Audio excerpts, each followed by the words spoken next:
Posso começar? Olha, eu era muito criança ainda quando conheci seu Mairink, né? E segundo o que me foi contado, ele fazia parte de um time de futebol com esse nome. Então eu conheci assim como Mairink. Para mim ele é como pai mesmo, verdadeiro mesmo, como se eu tivesse nascido e que fosse gerada praticamente por ele, né? Então eu conheci assim, como seu Mairink, e não sei por que não me habituo a chamar de outra maneira.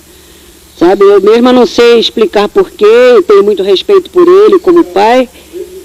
Hein? Eu estava na ocasião, devia estar com uns 10 ou 9 anos, mais ou menos, quando eu o conheci, né? Papai sempre foi muito amigo, muito ligado a ele, nós também éramos crianças, eu e minha irmã. Então, tanto eu como mamãe, todos nós só tratamos de Mairink. Eu mesmo não sei te explicar porquê. Tá? Hein? Para mim, antigamente, eu pensava, porque ele sempre gostou muito de tocar bandolim, né? Não sei se ainda toca, tá? Toca, né? E eu achava que ele estivesse ligado mais à Rádio Mairink Veiga. Eu sempre pensava assim, que não é do tempo de vocês, né? Mas existia uma rádio com esse nome. E eu imaginava que fosse isso, eu mesma não sabia, era muito criança, né? Então eu sempre conhecia assim como o seu Mairink. Mamãe, todo mundo só trata assim. Como é que era o seu Manuel na época que a senhora tinha 9, 10 anos de idade? Olha, a mesma coisa, minha filha, a mesma coisa. Não mudou nada, absolutamente nada. Nada, a mesma coisa. Sempre assim, sempre muito alegre, muito risonho. Sabe, eu sempre muito levada, muito sapé, que ele achava muita graça, né? Eu e minha irmã, sempre acho que somos muito queridas para ele, né? Acho que minha irmã mais um pouquinho, né, não? Não é? Ledina é mais querida, porque você não gosta mais dela do que de mim? Não.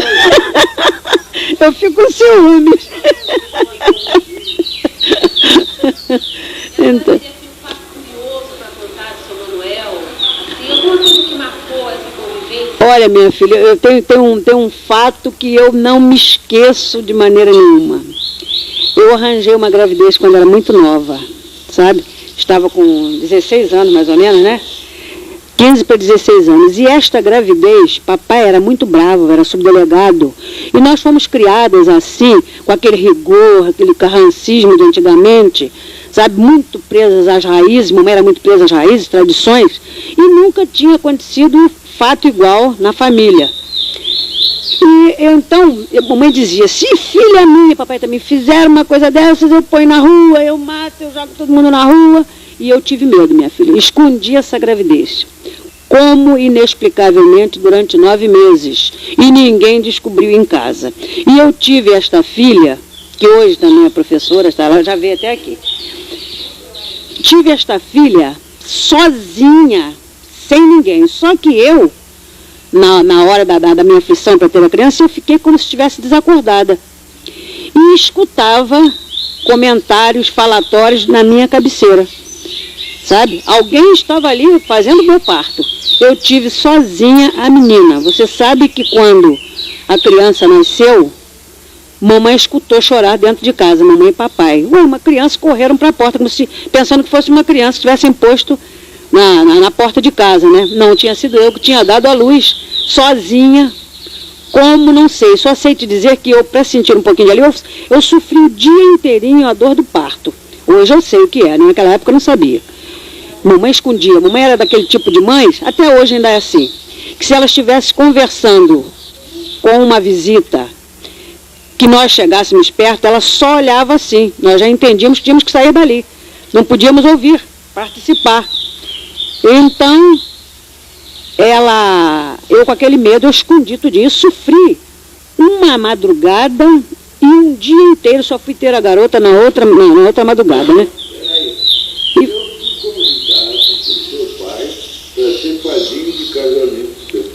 Foi mesmo. Então você sabe o que aconteceu? Eu passava mal, eu ia para o banheiro, eu tinha uma dor terrível, com todos os sintomas já do parto e tudo mais, eu com uma dor terrível e calada, me aguentei firme, né? Não disse nada para a mamãe, não contei nada para ninguém. Foram todos dormir. Eu então, com muitas dores, eu só senti alívio, assim, meio de 4. Eu fiquei meio de 4. Então a impressão que eu tenho hoje é que eu tive essa criança como um animal, né? Como um cavalo, um cachorro. Eu tive essa impressão, a posição que eu estava. Porque às vezes eles dão a luz até em pé, né? Então eu fiquei assim, eu me lembro que eu senti um pouco de alívio, assim meio de quatro, essa parte assim bem deitada e a parte de trás assim levantada. E não vi nada, não senti mais nada, eu só sei que eu ouvia vozes na minha cabeceira. Ele falatório, depois ele me disse que eram eles que estavam fazendo meu parto. Eu tive... Justamente. E eu tive a criança, foi um parto tão difícil que hoje eu sei. Você sabe que a hemorragia que eu tive foi terrível. Mamãe teve que queimar o colchão, porque o sangue vazou pro chão. Eu fiquei, você desculpe se eu estou errado em falar isso, eu fiquei, você vê o que é a criação, que era a criação de antigamente. Que eu tive medo, eu não falava para a mamãe o que eu sentia.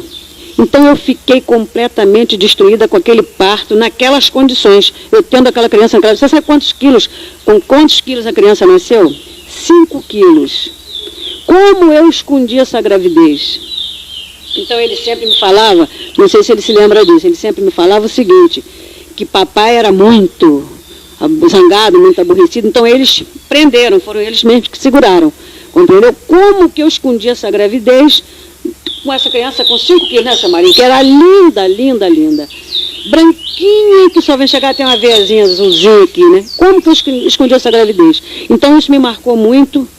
Eu nunca tirei isso da minha memória. Como? Naquela época eu era muito criança. E por incrível que pareça, talvez vocês imaginem assim, não é verdade. Mas eu era ingênua mesmo. Porque eu imaginava que eu pudesse esconder aquela gravidez, esconder aquela filha que nasceu depois e que ninguém ia descobrir. Olha, você sabe que minha mãe era tão cheia de coisas e de manias. Papai não, papai me surpreendeu. Papai chorava, que você sabe o que mamãe fez? Mamãe me fez dar a criança para a casa dos meus sogros. E não me deixavam ver a menina até eu casar. Outra coisa, já havia acontecido, eu assumia tudo. E ela não permitia que eu viesse ver a criança, e escondeu tudo e ainda queria, na ocasião, que casasse de véu e grinalda, porque hoje é a coisa mais natural, mas ela queria que eu casasse de véu e grinalda. Sabe? Eu assumia tudo. Eu assumia, já tinha tido minha filha, assumia tudo. Eles tapearam, fizeram o casamento em 6 meses, para não fazer assim em cima da hora, para não chamar atenção. Eu sabia, que todos sabiam, né, seu marido? Foi, então. Um casamento que só vem para... Você entendeu, né? Para salvar as aparências. Para que isso? Hein? Foi convidado. Essa é figura de destaque lá no casamento. Então, foi convidado. Para padrinho. Foi assim. Mas nós gostamos demais dele, adoramos. Já que eu sou muito descuidada com as minhas amizades, sou assim mesmo, sabe? Sou muito relaxada. Já era naquela época, papai brigava, na ocasião dos velhos e tudo mais, né? Brigava conosco, nós nunca nos ligávamos, embora eu conheça, saiba que eu devo, o que eu devo fazer e tudo mais, eu sou muito desligada mesmo. Sou ingrata para ele, porque ele com o senhor é como meu pai. Ainda não vinha falando para você agora mesmo, aqui no carro, na hora que nós vimos, é como meu pai mesmo, meu pai como se ele fosse meu pai mesmo, sabe? Não é só espiritual, não, como se fosse meu pai mesmo, tá? Ieda Rodrigues Pires, sou professora, diretora de escola, né? Tá? Me saí bem com a entrevista?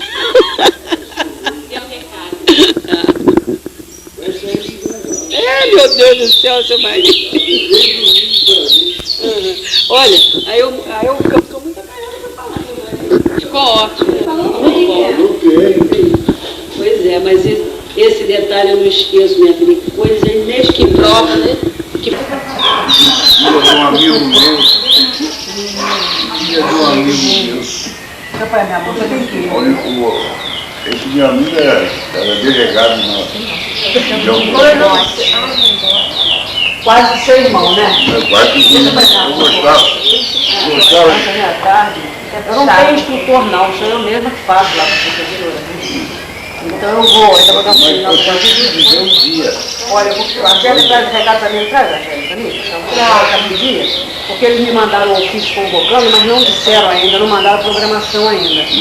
Tá? É assim que isso. Então, se for uma hora assim que eu esteja, pode vir contigo. Tá bom?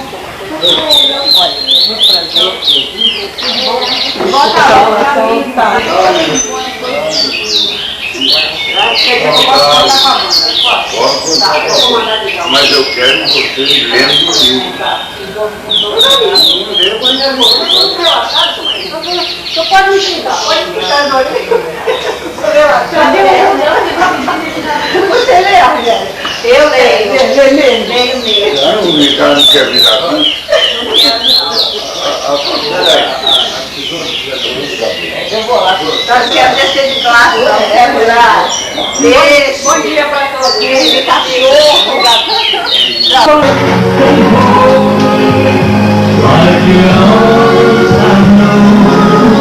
Esperar de tirar um cigarro da boca, eu gosto de sair de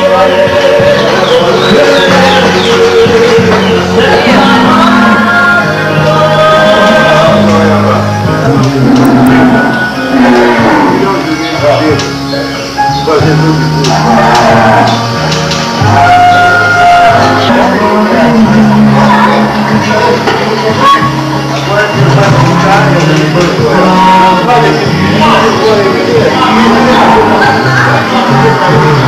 Agora que vai ficar,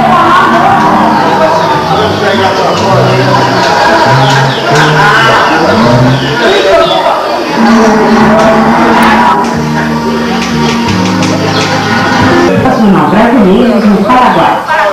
A roupa branca por si só fazia propaganda. Eram chamados para dar explicações pelos sentinelas das embaixadas, consulados e missões. Sem as restrições, proporciona o equilíbrio físico, psíquico, moral e espiritual. Porque a cultura nacional nasceu no Brasil.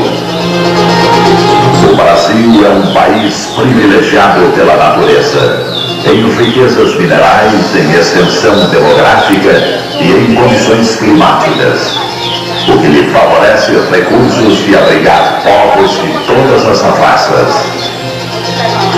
Como disse um dia um profeta, o gigante que dorme na América do Sul será o celeiro do mundo e irá racionalizar o planeta com o conhecimento da paz universal. Porque sua história e suas conquistas se fizeram pacificamente, sem abalos e sem derramamento de sangue.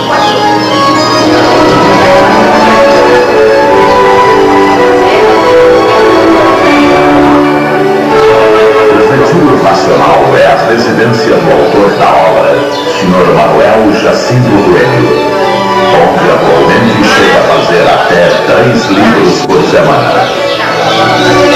Mas os estudiosos da obra, desejosos de contribuir com a sua grande missão e com o movimento cósmico de evolução da natureza, começaram a chegar espontaneamente e a se aglomerarem à sua... Aqui, os livros são impressos em gráfica própria, bem como todo o material didático de divulgação, como prospectos, jornais, painéis, álbuns, etc.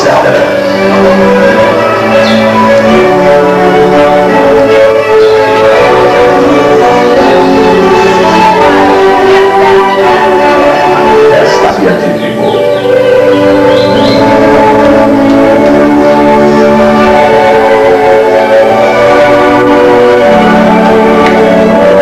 Nas datas mais significativas para a cultura nacional, os estudiosos da obra Universo em Desencanto aglomeram seus milhares aqui no Retiro Nacional, onde compartilham da paz, do amor e da fraternidade que são proporcionadas pelo conhecimento racional.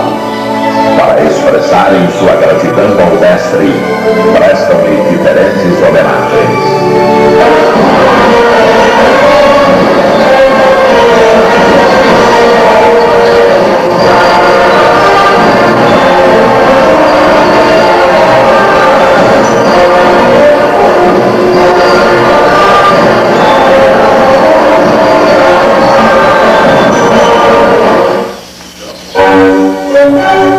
Estudantes de cultura nacional também incluem nas festividades de homenagem ao mestre Shows musicais de vários gêneros para todos os gostos.